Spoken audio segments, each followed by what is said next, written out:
The small town of Marlow, Ohio, was the kind of place where people remembered your last name longer than your first. In 2009, it was rocked by a single event that would stain its reputation for years: the botched armed robbery of a gas station that left a clerk in critical condition. Local police arrested 29-year-old Olivia Carson within hours. The security footage showed her car parked outside, her fingerprints on the counter, and a cashier's testimony identifying her as the one holding the gun. Olivia pled guilty to aggravated robbery and attempted murder. Though she never spoke publicly about the details, the judge handed down a 13-year sentence. Her husband, Dean Carson, sat in the courtroom, stone-faced. He never testified. He never visited. What most people didn't know, what Olivia refused to speak about, even in court, was that the robbery hadn't been her idea. Dean had planned it. Dean had handed her the gun. Dean had driven the car. But Olivia had always been the protector, the one who shielded Dean from consequences, from childhood abuse, from his own failures, from himself. When the moment came to speak, she stayed silent. She served the time for him. 13 years later, in 2022, Olivia stepped out of prison carrying everything she owned in a clear plastic bag. There was no one waiting at the gate. No one had told her what Dean had done in her absence. She found out 2 days later through a Facebook photo. Dean, her husband, was now married to her younger sister, April. The Facebook photo was taken in a sunlit garden. Dean stood stiffly in a navy blue suit, his arm around April, who wore a pale yellow dress that looked suspiciously like one Olivia had once owned. The caption read, "Happiest day of our lives. Family is everything." Olivia stared at the image for hours in the corner of the halfway house lounge, numb to the static buzz of the wall-mounted television. She hadn't spoken to April in nearly 15 years. They hadn't parted on good terms. April had been 18 when Olivia went to prison, restless, spoiled, and tired of being in her sister's shadow. Olivia had always been the one who fixed things, cleaned up messes, took the fall. That night, Olivia dug through the small bag of letters she had kept all those years. None of them were from Dean, not one. She replayed the memories, searching for signs the final week before her arrest. April had been around more than usual. Late-night visits, whispers with Dean. Olivia, then 29, hadn't questioned it. She was too busy planning their escape from the mounting debt, Dean's increasing paranoia, and the desperation that led to the robbery, or at least, that was what she thought they were doing together. But the betrayal began long before her sentencing. The following morning, she visited the Marlow County Clerk's office and asked for a copy of her divorce decree. The woman behind the desk blinked at her. "There's no divorce record on file," she said flatly. Olivia blinked. "But he remarried." The woman tapped her screen and added, "There's no record of Dean Carson filing for a divorce. You're still legally married." Olivia walked out of the courthouse in a daze. Her stomach churned. She wasn't just betrayed, she was erased. Back at the halfway house, she sat on her cot, listening to the distant buzz of traffic outside the open window. The weight of the years hit her in a new way. She hadn't just lost time, she had lost her identity. Dean hadn't just abandoned her. He had rewritten history, and April had helped him. She needed answers. She needed closure. But more than anything, she needed to understand why. That night, she opened a blank notebook she had been given upon release and wrote one word on the first page: why? 3 days after learning about Dean and April's marriage and the absence of any legal divorce, Olivia sat in a quiet corner of the Marlow Public Library, scrolling through years of social media posts on a borrowed computer. It was like watching someone else live her life. The photos told a careful story: holidays, vacations, cookouts, a backyard wedding. No mention of Olivia. Not even when April posted a photo with the caption, "So grateful for second chances." The date? 2 months after Olivia's sentencing. The betrayal wasn't just emotional, it was systematic. She began to suspect that April's involvement wasn't just romantic. It might have been legal. Olivia pulled out the old court transcript she had requested from her public defender before release.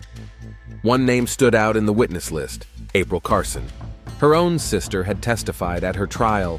Somehow, Olivia hadn't known, or perhaps she had blocked it out. That night, back at the halfway house, she asked for permission to call her old neighbor, Teresa Mays. a woman who had watched Olivia and Dean's tumultuous relationship from across the street for nearly a decade. Teresa picked up after 2 rings. "Olivia?" Her voice was cautious. "I wasn't sure I'd ever hear from you." "I need to ask you something," Olivia said, forcing calm into her voice. "About Dean, about April, about the time after I was arrested." There was a long pause. Then Teresa sighed. "They didn't waste time. April moved in 3 weeks after your sentencing. Dean told people you gave him your blessing, that you two had already split." Olivia's throat tightened. "Did anyone question it?" "Not really. People assumed you were guilty of more than just the robbery. Dean hinted at violence, said you had issues. It got around." "And April? What did she say?" "She played the victim. Said you'd been controlling your whole life. Said she and Dean found love through mutual pain." That night, Olivia stared at her notebook again.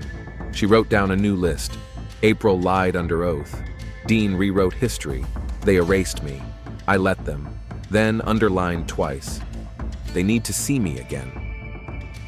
After speaking with Teresa, Olivia felt a mix of dread and clarity. The pieces of her life, the ones she thought she had left behind, had come together in a jagged, painful puzzle.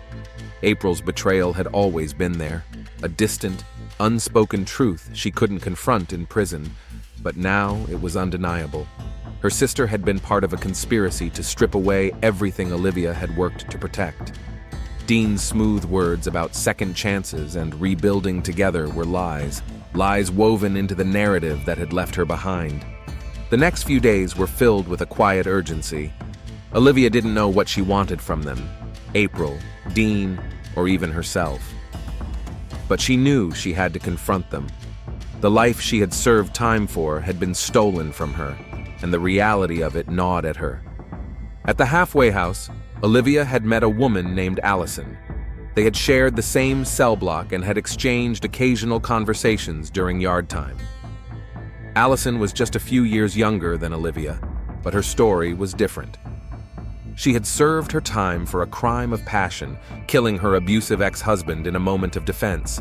Allison, like Olivia, had found herself branded by her past, but she had worked to put it behind her. "Are you going to let them get away with it?" Allison asked one evening as they sat outside, smoking a cigarette under the dim light of the facility's courtyard. Olivia paused, staring into the dark. She hadn't been able to answer the question until now. It was more than just the betrayal.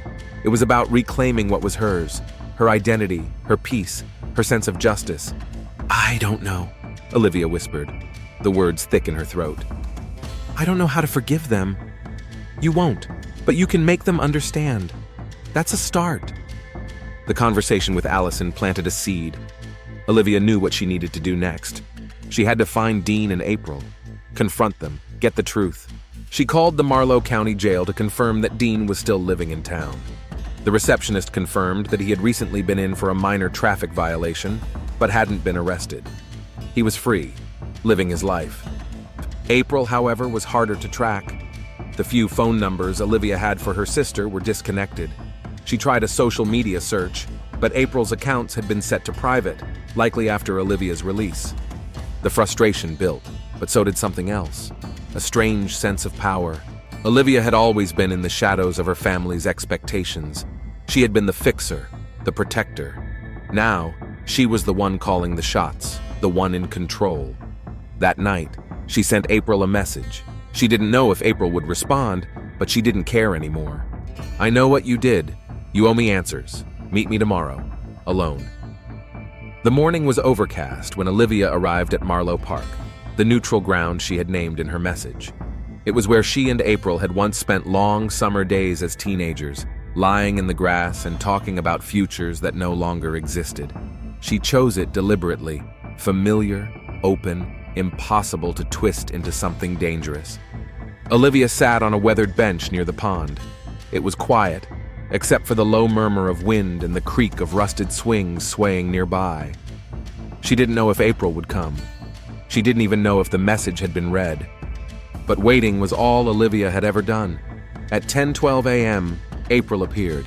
She was thinner than Olivia remembered, her once sunlit blonde hair darker now, tied up hastily. She wore oversized sunglasses and kept her arms crossed like a barrier. She walked slowly, each step reluctant, but she came. That, Olivia thought, was something. Neither of them spoke at first. Olivia broke the silence. "You look nervous." April didn't reply right away. She sat on the far end of the bench, gaze fixed on the pond. "You shouldn't have contacted me," April said finally. "Dean doesn't want—" Olivia laughed bitterly. "Dean? Still giving orders?" April's lips tightened. "You don't know everything." "No," Olivia said, voice low. "But I know enough. You testified. You moved in with my husband while I was in prison, and you pretended I didn't exist. I didn't have a choice. There's always a choice."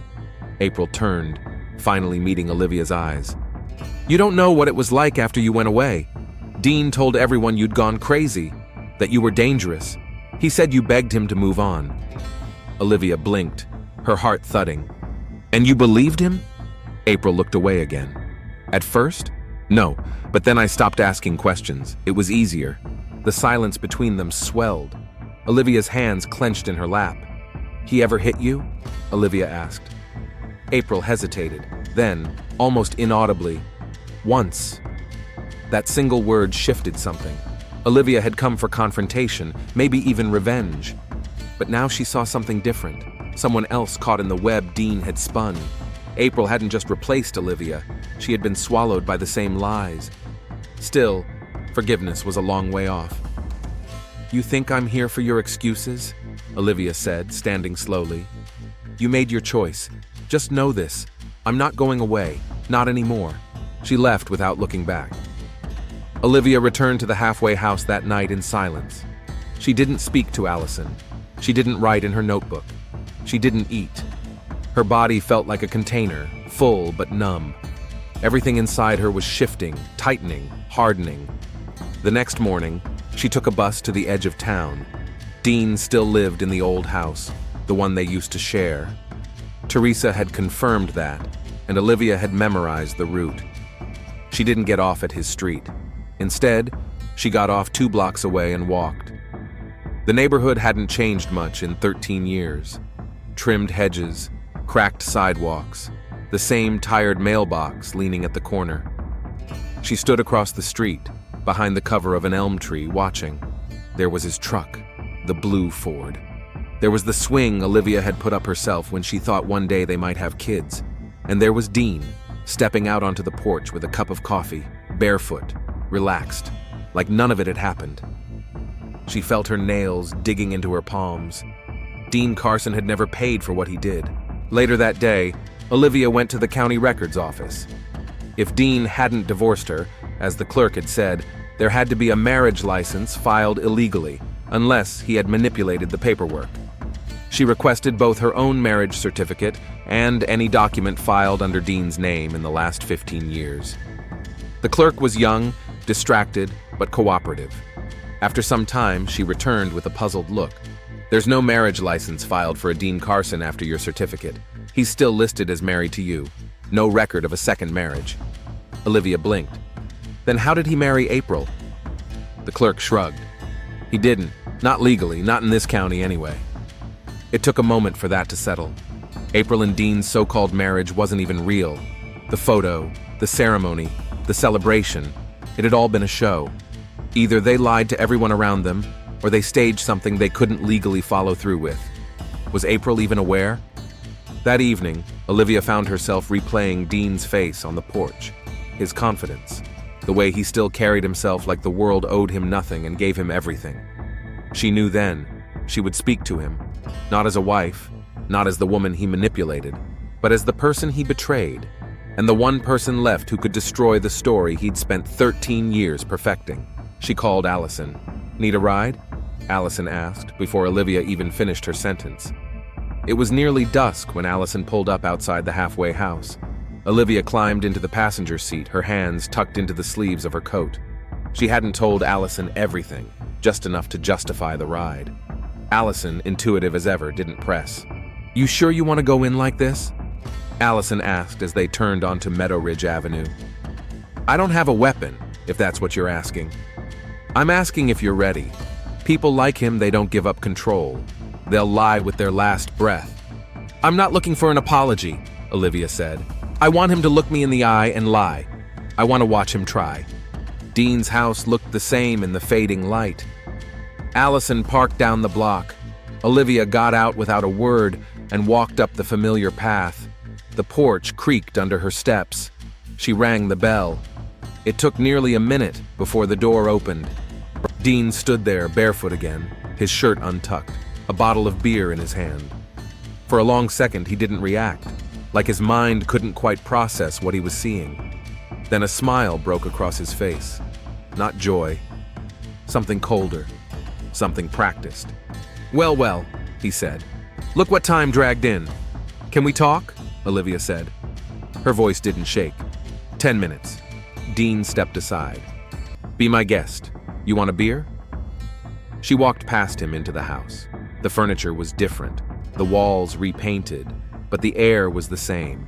Damp, heavy, slightly sweet with the scent of beer and something sour underneath. They sat in the kitchen, across from each other. You're not divorced, Olivia said. You know that, right? Dean chuckled. Is that what this is about? Some legal paperwork? You faked a wedding, lied to April, lied to everyone. Don't act surprised, he said, taking a slow sip. You did your part. You stayed quiet. Everyone moved on. I didn't stay quiet. I was silenced. Dean's jaw flexed. You made your choice. No, I protected you, and you used me. There was a pause. Then Dean leaned in, voice lower. You think anyone's going to believe you now? After 13 years? You're the ex-con. You're the crazy one, the liar. That's what they remember. Olivia stared at him, not angry, not afraid, just awake. You're right, she said. They remember what you told them, but that's going to change. She stood up. Dean's face didn't change, but his eyes followed her sharply. What are you planning, Olivia? She didn't answer. She walked out. Allison was waiting in the car. Good? She asked. No, Olivia said, but now I know what I'm dealing with. The next morning, Olivia sat at the kitchen table in the halfway house, writing a list in her notebook. This one had a title, Public Pressure Points. At the top were 3 names, April, Theresa Mays, and Warren Klein. Warren had been Dean's old friend, practically his shadow in the years before the robbery. Olivia hadn't seen or spoken to him since her sentencing, but if anyone knew what Dean had been up to in the days before she went down, it was Warren. She found him working at a tire shop just outside Marlow. He looked older, tired, and surprised to see her. His hands were stained black with grease. Olivia, he said, jaw slack. Damn, I heard you were out. I need 5 minutes, she said. Not asking you to pick sides, just need the truth. They sat behind the shop, next to a stack of bald tires, where the air smelled of oil and rubber. Did you know April moved in right after I went away? Warren nodded slowly. Dean said you were done with him, that you wanted out. Did you believe him? I didn't want to get involved, but yeah, it felt off. Too fast, too clean. Olivia exhaled. What about the robbery? Warren tensed. I wasn't part of that. I know, but Dean planned it, not me. You knew that, didn't you? Warren rubbed his hands together, nervous. He talked about it once. Said he had a way to fix everything, get out of debt. But I didn't think he'd go through with it. He made it sound like you came up with it. Olivia laughed bitterly. Of course he did. I'm sorry, Warren said. I should have said something back then. You still can.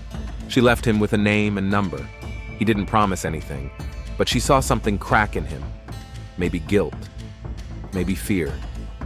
That night, she returned to the public library and printed a letter. It was short, factual, unemotional. She enclosed a copy of her marriage certificate and the clerk's letter confirming no second marriage license had been filed. She mailed it anonymously to the county registrar, to the sheriff's department, and to the local paper. The headline wouldn't come overnight, but a ripple was starting, and Dean would feel it. Later, in her room, she received a text from an unknown number. April. He knows you're stirring things up. Be careful, he's getting unpredictable. Olivia stared at the screen for a long time before replying, You should be careful too.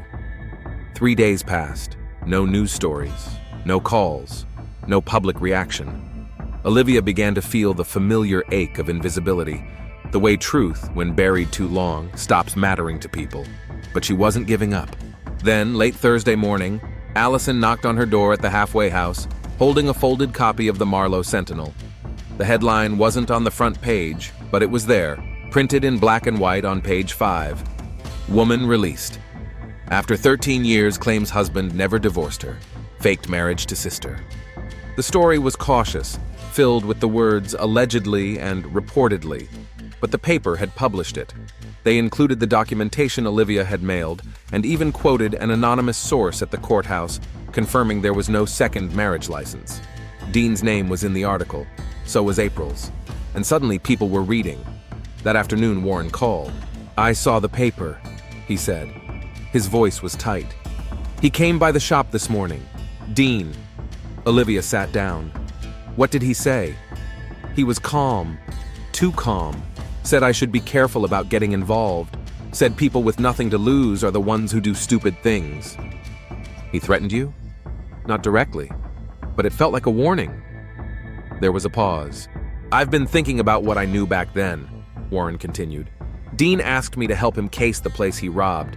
I didn't go with him, but I knew. I should have come forward." "Will you now?" Another pause. Then, "Yeah, but not just yet. Let me talk to a lawyer first." It was more than she'd hoped for, and it made her next move feel even more urgent. She called April. "I saw the article," April said, voice low. "He's furious. He lied to everyone, April. Even you." There was a long silence. "He started locking his phone, changed his passwords. He watches me more now, like he thinks I'm going to run." "You should." "I'm scared." "You should be." Olivia didn't mean it as a threat, but the line went quiet. When April finally spoke again, her voice had changed. "What if I told the truth, too? About what I did, the testimony, the letters he made me sign? Would that help you?" Olivia felt her breath catch. It might help both of us. By the following weekend, Marlow wasn't exactly talking, but it was listening. Whispers spread in coffee shops, at barber shops, in checkout lines. Olivia Carson's name was coming up again, but not as a criminal, as a question mark. At the halfway house, Olivia watched from a distance as the paper posted a follow-up online. Sister's marriage to convicted woman's husband never legally recorded, county confirms. The clerk's anonymous quote was now on the record, and the town was no longer indifferent. April called her again. This time her voice wasn't trembling, it was flat. "I recorded him," she said. "What?" "Dean. He was yelling. He was drunk. He said I was lucky to be living in a house as he built. That he should have let me rot like he let you." "Can you send it to me?" "I already did. Check your email." The file arrived within the hour. Olivia played it with her headphones in, sitting on the edge of her bunk. Dean's voice was slurred but unmistakable. The content was damning, not just emotionally abusive, but full of small, incriminating details.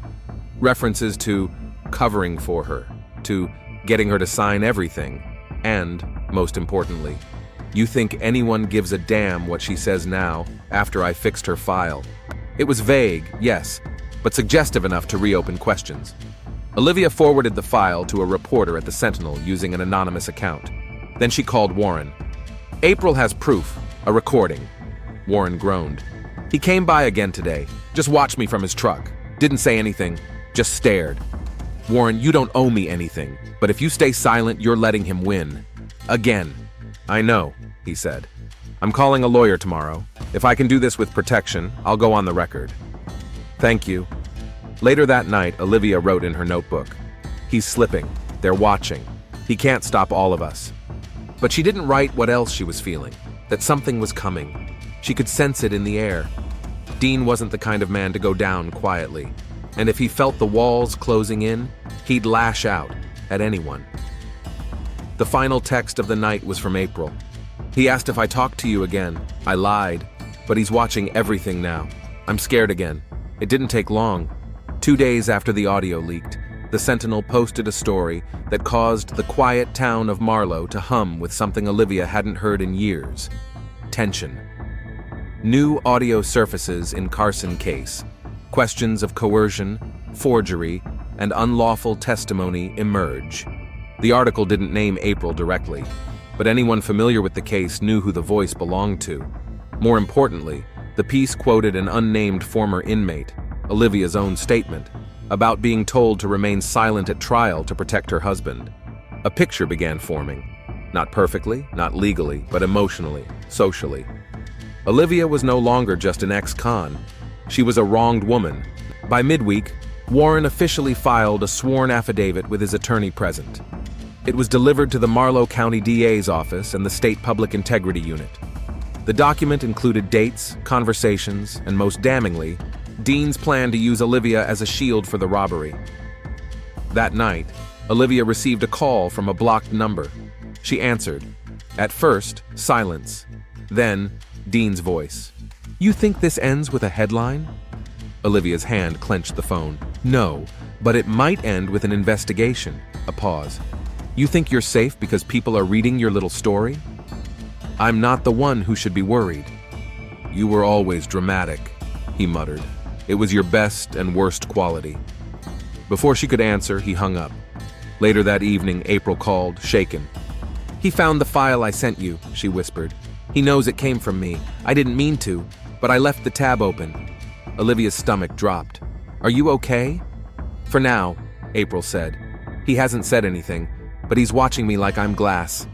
"Leave," Olivia said. "Tonight. I don't have anywhere to go." "You do, I'll get you out." She hung up and called Allison, who answered on the second ring. "Need another ride?" Allison asked, already guessing. "I need more than that," Olivia said. "I need a place April can stay, somewhere Dean won't find her." "You got it." The plan came together quickly. It had to. Allison cleared out her spare room, and Olivia coordinated the pickup. April was to pack light, wait until Dean left for his morning shift at the auto shop, and walk to the intersection 2 blocks away, where Olivia would be waiting in Allison's car. "I'll leave the back door unlocked," April whispered over the phone. "If he finds out before I go." "He won't," Olivia said. "He doesn't expect you to act. He never expects women like us to act."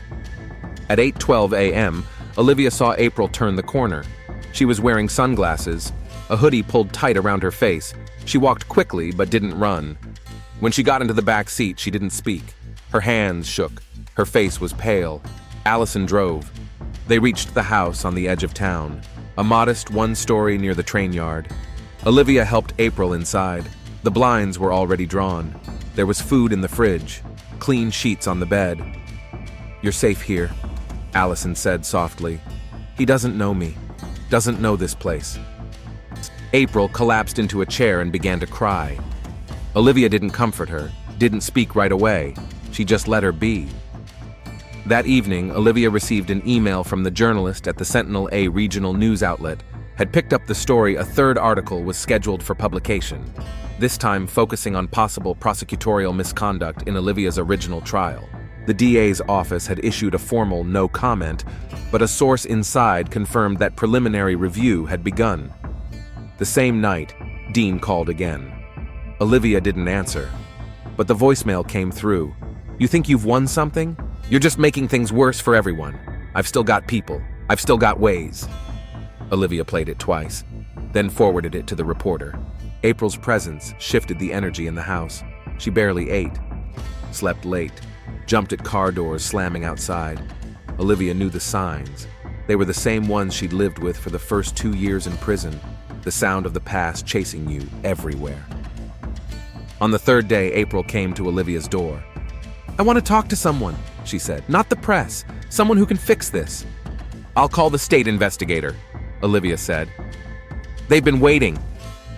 "Will it protect me?" Olivia looked at her. "It'll expose him. That's the only protection we've got." April nodded. "Then let's do it." April's interview with the state investigator took place 2 days later at a secure government office just outside of town. Olivia waited in the hallway, her nerves on edge, trying to focus on the muffled sound of typing and closed-door voices. The meeting lasted nearly 3 hours. When April finally emerged, she looked drained but steady. She sat beside Olivia in the hallway and stared at the floor for a long time before speaking. I told them everything. The letters, what Dean made me say in court, how he threatened me if I didn't cooperate. I signed an affidavit. It's official. Olivia squeezed her hand. You did the right thing. They said it could take weeks to move anything forward, that nothing's guaranteed. I know, Olivia said, but you lit the match. Now it's on them. The next morning, a new article ran online. This time, it wasn't just the Marlow Sentinel. The Ohio Observer, a regional publication with statewide reach, had picked up the story and added fresh fuel. Coerced confession, state investigators re-examine 2009 armed robbery conviction. In the article, a source inside the DA's office admitted credible evidence of misconduct had emerged. Though no formal charges were filed yet, it was the first public sign that the system was beginning to shift. That afternoon, Olivia received a call from a paralegal at a non-profit legal defense organization based in Columbus. They'd read about her case and wanted to offer assistance. Pro bono. She agreed to a meeting. But while Olivia moved forward, Dean was moving too, only in the shadows. That same evening, Warren called, voice taut with panic. He came to the shop again, said he's got nothing left to lose, said if anyone ruins his life, he'll ruin theirs first. Did you report it? I don't want to stir more up, Warren said, but I'm locking my doors now. Later, Olivia checked her phone and found a voicemail she hadn't noticed. It was garbled, background noise, the sound of a truck engine, and a single line whispered low, "You think you're safe? You're not even close." She didn't know when it was recorded. She didn't know how Dean had gotten her number again, but the intent was unmistakable. She called April in the other room. "We need to be more careful," Olivia said. "He's watching again. Maybe not us directly, but someone." April didn't respond at first. Then, "Maybe we should go to the police. They'll tell us to wait, like always." But what if waiting isn't enough? Olivia paused. She'd been asking herself the same question. The legal team from Columbus arrived in Marlow 2 days later. Olivia met them at a quiet diner on the edge of town, neutral ground, away from the press and from Dean's line of sight. A senior defense attorney named Marcus Bell led the team. He was calm, meticulous, and had the cautious tone of someone who had seen too many promising cases fall apart. "I've reviewed the initial court documents," he said, laying a manila folder on the table. "It's a textbook example of a conviction that wouldn't survive today. The timeline, the lack of physical evidence tying you to the robbery. And now, false testimony, coerced silence, fabricated relationships." Olivia folded her hands. "Will they reopen it?" "If the DA doesn't act, we can petition the court directly, especially now that April's statement is on file and your friend Warren has gone on record." "What about Dean?" Bell exhaled. "We're not prosecutors, but his pattern of behavior, abuse, fraud, perjury, will be impossible to ignore if we get into court." As Olivia signed the agreement to retain their services, a new weight settled over her. Not dread, but anticipation. For the first time in years, she was fighting from the outside. That same night, Olivia, April, and Allison heard the sound of tires skidding on gravel outside Allison's home. They froze. Allison peeked through the blinds. Truck, blue, parked across the street. Olivia's voice was a whisper. "It's him." April began to shake. They turned off the lights. Minutes passed. Then the truck pulled away. In the morning, they found deep boot prints in the soft dirt near the back fence. Allison made the call to the police. Officers arrived but offered little more than routine platitudes. "There's no sign he entered the property," one said, glancing at the prints. "We'll do extra patrols for a few nights." It wasn't enough. Olivia called Marcus Bell. "If something happens to us before this goes to court," she said, "promise me it won't get buried." Bell's voice was steady. "We won't let it. But you should also think about leaving town temporarily. I know a safe house we work with. Quiet, remote." Olivia looked to April. April nodded. "Let's go." They packed that afternoon. Allison insisted on staying behind. Someone needed to keep eyes on Marlow. The next morning, Olivia and April disappeared into the rural backroads of Ohio, driven by a volunteer. Phones off. No contact. For the first time in weeks, there was silence. But silence wasn't peace. It was just the beginning of the end. The safe house was an aging cottage tucked into the woods 2 counties over. It had no internet, barely working heat, and a cracked porch swing that creaked in the wind. It was meant for temporary shelter, refugees from domestic violence, whistleblowers under threat, or women like Olivia and April who had drawn too close to the truth. The first few days were quiet. April rarely spoke. She spent hours sitting on the screened porch with a blanket, staring into the trees. Olivia tried to focus on the legal paperwork she'd brought, but her thoughts often wandered, to Dean, to Allison, to whether justice could really outrun fear. Then, on the 5th day, a call came from Marcus Bell's office. The motion to vacate Olivia's conviction had been filed. The grounds were solid: new evidence, recanted testimony, improper prosecution conduct. April's affidavit and Warren's statement had been submitted in full. The DA had been notified. A hearing date would be scheduled within weeks. "Does it mean I'll be exonerated?" Olivia asked quietly. "It means," Marcus said, "that for the first time in 13 years, the court is willing to admit it may have gotten it wrong." Later that night, Olivia found April in the kitchen, making tea. "I got the call," Olivia said. "They filed the motion." April's hands trembled slightly, but she nodded. "Good, that's good." There was a long pause. "I keep thinking," April said finally, "about what would have happened if I hadn't lied, if I'd told the truth back then." "You were 20, Olivia replied. "Scared, and you were alone." April turned, tears in her eyes. "So were you." Neither of them spoke after that.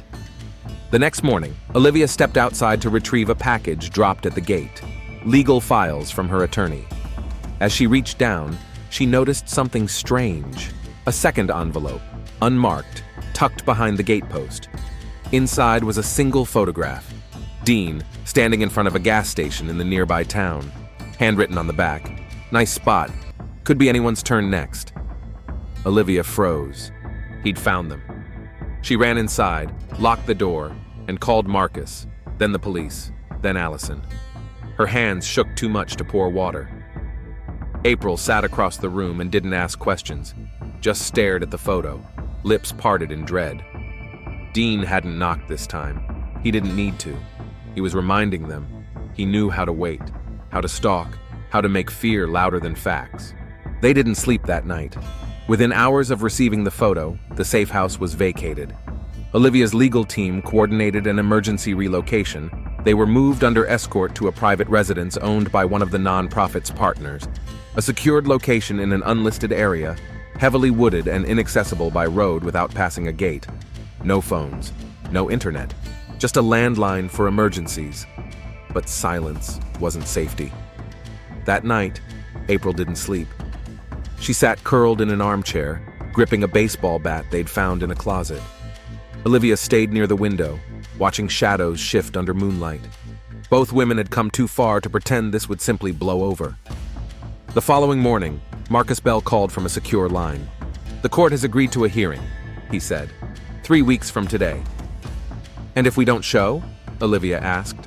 "They'll reschedule, or worse, delay it indefinitely." "We can't delay," Olivia said. "He won't let us."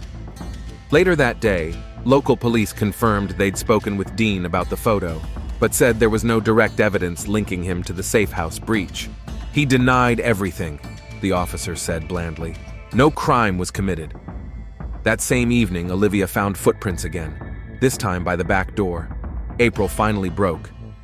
"He's going to kill one of us," she whispered, barely holding herself together.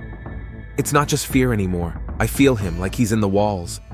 "We're not waiting anymore," Olivia said. She called Marcus. "I want an emergency restraining order. I want a police presence at the courthouse, and I want the press there." "You sure?" he asked. "It's not a trial. It'll be quiet." "Not if I walk in that room," Olivia said. "He wants shadows.